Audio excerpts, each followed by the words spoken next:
Avengers doomsday के first look और poster पर बात करने से पहले तुमसे जल्दी से एक क्विक रिक्वेस्ट है कि डूम्सडे आने तक मैंने भी इस चैनल पर 100 के सब्स का टारगेट रखा है, जो कि तुम्हारे एक सब्सक्राइब के बिना पॉसिबल नहीं है। So if you are new to the channel do subscribe it, ताकि सारी लेटेस्ट लीक्स और अपडेट्स तुमसे कभी भी मिस ना हो। तो भाई मैं तुम्हें ये तो बता ही चुका हूँ कि मंडे से डूम्सडे की जो टिकट्स की बुकिंग्स हैं प्रीमियम स्क्रीन पर वो मिलना स्टार्ट हो जाएंगी, और मंडे को जब ये टिकट्स मिलना शुरू होंगी तो रिपोर्टेडली एवेंजर्स डूम्सडे का पहला ऑफिशियल पोस्टर भी ड्रॉप हो सकता है। तुम्हें नहीं पता तो बता दूं कि टिकट्स की प्री बुकिंग वाली जो न्यूज थी वो पूरी तरह से सच है। यकीन हो रहा है तो खुद देख लो, कुछ सिनेमाज ने तो अपने शो टाइम्स भी ऐड कर दिए हैं भैया डूम्सडे के लिए। तो ट्रेलर तो नेक्स्ट वीकेंड आ ही रहा है, लेकिन उसके भी साथ क्योंकि अब टिकट्स मिलना शुरू हो जाएंगी मंडे से, तो कुछ तो माल मसाला दिखाना पड़ेगा ना, कि आदमी ये समझे तो कि वो किसी पिक्चर की टिकट बुक कर रहा है तो उसे कौन कौन से हीरोज विलन्स क्या देखने मिलेगा। तो इसके लिए एक पोस्टर जो है वो मंडे को ड्रॉप हो सकता है। ना इस पोस्टर को लेकर भी कुछ इन्फॉर्मेशन है मेरे पास। एक्चुअल में ये जो पोस्टर है इसमें तुम्हें कोई एक्शन सीक्वेंस या ऐसा कुछ नहीं दिखाया जाएगा। इसमें सटल तरीके से डॉक्टर डूम को टीज किया जाएगा। बेसिकली ऐसा दिखाया जा सकता है कि डॉक्टर डूम का हाथ है, वो चेस खेल रहा है, क्लोजअप शॉट या ऐसा कुछ। कोई एक्शन सीक्वेंस वगैरह एक्सपेक्ट करके मत चलना पोस्टर में तुम। तो जहां तक मुझे पता है पोस्टर में चेस से रिलेटेड स्टफ ही होगा। अभी तुम्हें अगर याद हो तुम कुछ चेक भी कर सकते हो इस वीडियो के बाद।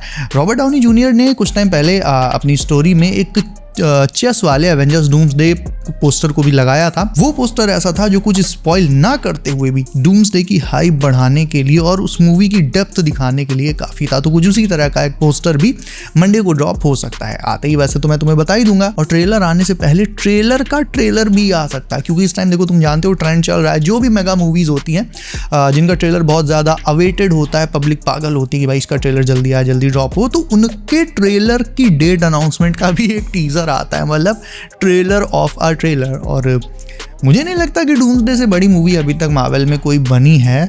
सीक्रेट वॉर्स आ जाए उसके बाद बात अलग होगी। और तुम जानते हो पिछली बार जब डूम्सडे का ट्रेलर ड्रॉप होना था 1-2 इवेंट्स में, सिनेमाकॉन का इवेंट्स हो या फिर वो कॉफी वाला इवेंट हो, तो उसमें भाई लोग कितना पगला के इंतजार कर रहे थे। मैं खुद रात में जाग रहा था, 3-3 बजे तक मैंने उठकर जागकर यूट्यूब, एक्स, इंस्टा ये सब चेक किया, भाई कहीं ट्रेलर नहीं आया।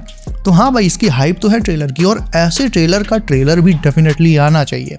हालांकि तुम सुबह उठो, आंखें खोलो, यूट्यूब खोलो, फोन चलाओ और नोटिफिकेशन में देखो कि भाई डूम्सडे का ट्रेलर ड्रॉप हो चुका है, तो देखो उसका तो मजा ही अलग होता है, लेकिन स्टिल ट्रेलर का ट्रेलर आएगा तो मेरे ख्याल से उससे हाइप थोड़ी और ज्यादा बन जाएगी। जो भी हो, ट्रेलर का टीजर आए या ना आए, it's a win win situation for us, क्योंकि official first full length trailer वो कॉमिक-कॉन के इवेंट में डेफिनेटली ड्रॉप होने जा रहा है। ऑल्सो एवेंजर्स डूम्सडे में लोकी को एक बिल्कुल नए वे में दिखाया जाएगा, ऐसा लोकी जो आज तक किसी ने नहीं देखा ना। इस बात के दो मतलब है, एक तो लुक वाइज और दूसरा उसका biggest transformation from a villain to a hero and a sacrificing hero. सबसे पहले तो भाई इस पोस्टर में देखो, इसमें तुम्हें लोकी की आईज वाइट दिखेंगी और उसके जो सीन है और बड़े हो चुके हैं। मे भी ऐसा हो सकता है टाइमलाइंस को उसने काफी टाइम से होल्ड करके रखा हुआ है और मल्टीवर्स को देख रहा है, तो इस वजह से उसका लुक ऐसा हो गया हो। लेकिन कुल मिलाकर उसका जो लुक है वो डेफिनेटली चेंज होने वाला है, उसका अपीयरेंस चेंज होने वाला है। एंड सेकेंडली डूम्सडे में वो स्टीव रॉजर्स और थॉर जैसे हीरोज के लिए काफी बड़े सैक्रिफाइसेस करेगा। मतलब डायनामिक इतना बदल चुका है, इसका अंदाजा तुम 2012 वाली फर्स्ट एवेंजर्स मूवी से लगा सकते हो। उस मूवी में लोकी स्टीव के लिए मेन थ्रेट था, सारे एवेंजर्स को मारना चाहता था, और आज वही लोकी स्टीव और उसकी फैमिली को बचाने के लिए उन्हें एक यूनिवर्स से दूसरे यूनिवर्स में ट्रांसफर करने को तैयार है। तो हाँ भाई रोल्स रिवर्स हो चुके हैं, हीरोज विलन्स बनने जा रहे हैं, विलन्स हीरोज बनने जा रहे हैं, हीरो टू विलन जा रहा है doctor Strange, villain to hero जा रहा है लोकी, और ऐसे और भी बहुत सारे प्लॉट ट्विस्ट्स होने वाले हैं। These are the most common ones that we know about. Mainly Doomsday में 2 ब्रूटल डेथ्स होनी है, जिनमें से एक है लोकी की, क्योंकि डॉक्टर डूम उसका दिल उसके सीने से निकाल कर बाहर रख देगा।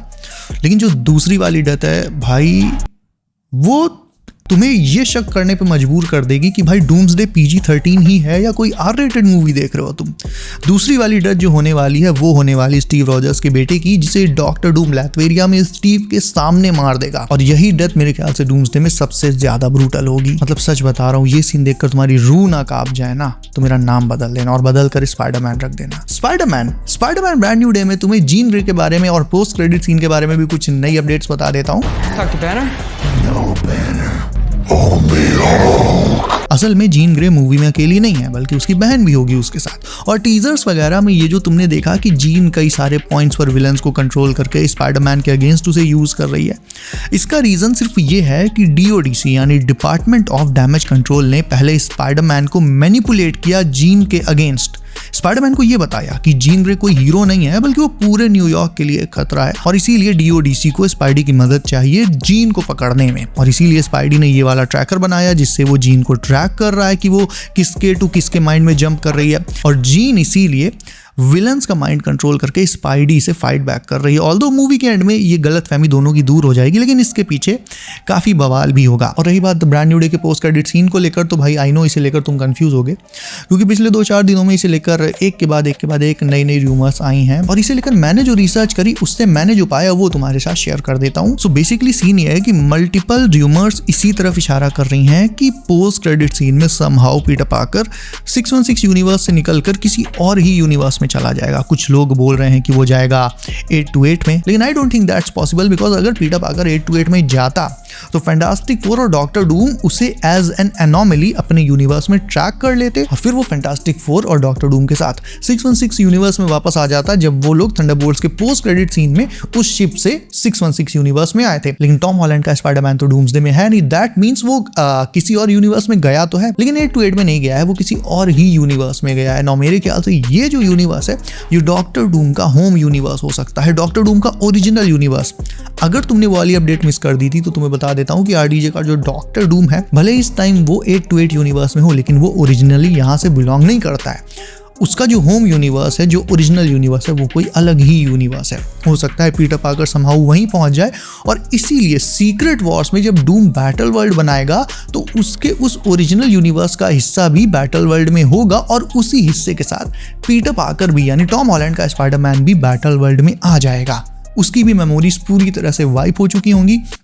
सुनने में ये भी आया था कि टॉम हॉलैंड के स्पाइडरमैन को सीक्रेट वॉर्स में माइंड कंट्रोल किया जाएगा। मे बी यहाँ पर सिम्बियोट की बात की जा रही हो या कौन करेगा ऐसा कुछ नहीं बताया गया था, लेकिन माइंड कंट्रोल किया जाएगा। और मैंने तुम्हें ये भी बताया था कि टोबी और एंड्रू के जो स्पाइडीज हैं वो टॉम के स्पाइडी से सीक्रेट वॉर्स में लड़ेंगे, तो जाहिर है इसके पीछे कोई वजह होगी कि टॉम के स्पाइडी को कोई तो कंट्रोल कर रहा होगा जिसकी वजह से वो ईविल बनकर सीक्रेट वॉर्स में लड़ेगा। ना ये डॉक्टर डूम का माइंड कंट्रोल भी हो सकता है या फिर ये सीधे सीधे सिम्बियोट का असर भी हो सकता है। जो भी हो, एंड्रू और टोबी के स्पाइडी मिलकर उससे लड़ेंगे और उसे शांत करेंगे और उसके बाद फिर वो हीरोज को ज्वाइन कर लेगा। इसीलिए वो डूम्सडे में ना होकर सीधे सीक्रेट वॉर्स में आ रहा है। ऑल्सो जैसे बैटल वर्ल्ड में बाकी सारे हीरोज की मेमोरीज को डूम वाइप करेगा, उसी तरह से थॉर की मेमोरी भी वाइप हो जाएगी और थॉर की याददाश्त वापस पता कौन लाएगा? डेडपूल। मतलब सीक्रेट वॉर्स में थॉर और डेडपूल का टीम अप होगा ना। वैसे तो इस टीम अप को डेडपूल एंड वुल्वरीन में ही टीज कर दिया गया था जब थॉर डेडपूल को देखकर रो रहा था।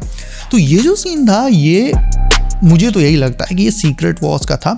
तब से एक सवाल भी लोग पूछ रहे हैं कि वाई वॉज थॉर क्राइंग, तो इसका जो आंसर है अभी तक तो नहीं मिला लेकिन सीक्रेट वॉर्स में मिलेगा। तो थॉर और डेडपूल का टीम अप सोच कर देखो कितना अजीब लगेगा लेकिन कितना मजेदार भी होगा। और ऐसे और भी बहुत सारे अतरंगी टीम अप्स होंगे, सीक्रेट वॉर्स ही नहीं डूम्सडे में भी होंगे। और पता भाई ब्रांड न्यू डे का विलन तुम्हें अभी तक तो नहीं पता लेकिन तुम्हें एक फोटो दिखाता हूँ। रिसेंटली ज़ेंडाया एक प्रेस टूर में थी जहां पर उन्होंने मिस्टर नेगेटिव इंस्पायर्ड आउटफिट पहना था। और भाई ये कोई इत्तेफाक नहीं है, तुम जानते हो ऐसी हरकतें तब की जाती हैं जब किसी मेजर मूवी में किसी हीरो या विलन को टीज करना होता है। आज की तारीख में जब मैं ये वीडियो रिकॉर्ड कर रहा हूं तो किसी को भी नहीं पता कि ब्रांड न्यू डे का एक्चुअल मेन विलन है कौन। ग्रे हल्क, टूम्बस्टोन, तमाम सारे अंदाजे लगाए जा रहे हैं लेकिन ये सब अंदाजे ही हैं। व्हाट इफ ज़ेंडाया ने सूट जानबूझकर पहना हो और मिस्टर नेगेटिव एक्चुअल में मूवी का बिग बैड हो? It will be huge, believe me. Mister negative की ऑर्गेनाइजेशन का टीज नो वे होम में पहले ही कर दिया गया था लेकिन वो खुद अभी तक सामने नहीं आया है। इवन अगर हम मिस्टर नेगेटिव को मेन विलन मानकर चलते हैं तो इस थ्योरी के हिसाब से हल्क का ग्रीन से ग्रे में टर्न होना ये भी सेंस बनाता है, क्योंकि देखा जाए तो ग्रे वैसे तो ब्लैक एंड व्हाइट का ही एक शेड है। क्या पता mister negative somehow green Hulk को ग्रे में बदल दे। और यही रीजन है कि ना ही मिस्टर नेगेटिव अभी तक किसी भी टीजर या ट्रेलर या टीवी स्पॉट में सामने आया है और ना ही ग्रे हल्क। अगर ग्रे हल्क मूवी में होता, मतलब हो भी सकता है लेकिन उसे किसी ट्रेलर में या कहीं तो रिवील करते ना। इतने सारे नए नए टीवी स्पॉट्स आ रहे हैं, तुमने भी देख रखे होंगे ग्रीन हल्क को लेकर, हल्क वर्सेस स्पाइडरमैन को लेकर। तो ग्रे हल्क को भी बोला जा रहा है कि ग्रे हल्क है लेकिन उसे छिपाया जा रहा है। इसी तरह से मेन विलन कौन है इसका अभी तक किसी को कुछ नहीं पता। तो हाँ भाई पॉसिबिलिटी तो डेफिनेटली है कि वो मिस्टर नेगेटिव हो सकता है। ऑल्सो येलेना के ब्रांड न्यू डे में एक नहीं कई सारे सीन्स हैं, एटलीस्ट 3 से 4। येलेना एक्चुअल में स्पाइडी को रिक्रूट करने आएगी just because of the fact कि ये दोनों न्यूयॉर्क में ही रहते हैं। हमें ये भी दिखाया जा सकता है कि जब वॉइड न्यूयॉर्क को टेक ओवर कर रहा था उस टाइम पीटर कहाँ था, कैसे लोगों को बचा रहा था, एक्सेट्रा। मेरे ख्याल से येलेना और सैम विल्सन दोनों के बीच अपनी अपनी टीम्स को असेंबल करने को लेकर काफी टफ कंपटीशन होने वाला है, स्पेशली तब जब दोनों टीम्स एक साथ काम नहीं करेंगी। और सैम ने बकी को एवेंजर्स का टाइटल लेने से भी साफ मना कर दिया। ऐसे में अगर एक पॉपुलर और पावरफुल सुपर हीरो जो इन्फिनिटी वॉर और एंड गेम दोनों के बैटल्स लड़ चुका है, एके स्पाइडरमैन, वो न्यूयॉर्क में है, तो डेफिनेटली फिर येलेना उसे अपनी टीम में पहले जल्दी से रिक्रूट कर लेना चाहेगी, इससे पहले कि सैम विल्सन स्पाइडरमैन तक पहुंचकर उसे अपनी टीम में शामिल कर ले। तो इन दोनों के टीम्स में तो जबरदस्त कंपटीशन होने वाला है। इसकी भी, इससे रिलेटेड भी कुछ सब प्लॉट या कुछ चीजें हमें डूम्सडे में देखने को मिलेंगी और डेफिनेटली ब्रांड न्यू डे में भी इसका एक छोटा सा टीज तो किया ही जाएगा। वैसे भाई येलेना का रोल आगे बहुत इंपॉर्टेंट रहने वाला है। डूम्सडे के बाद सीक्रेट वॉर्स में डॉक्टर डूम येलेना को ही अपना थर्ड इन कमांड बनाएगा डॉक्टर स्ट्रेंज के बाद। इतनी सारी सुपर पावर्स होने के बावजूद येलेना को वो अपना थर्ड इन कमांड बना रहा है, क्यों? इसका कोई आइडिया है तुम्हें? अगर है तो कमेंट करके मुझे भी बताओ। इसके अलावा वीडियो को अभी तक लाइक नहीं किया तो उसे भी लाइक करके चैनल को सब करना मत भूलना, ताकि आने वाली लेटेस्ट MCU लीक्स और अपडेट्स तुमसे कभी भी मिस ना हो। सो बी सेफ गाइस, अपना ख्याल रखिए आप। मेरा नाम है Himanshu and as always I will see you in next one.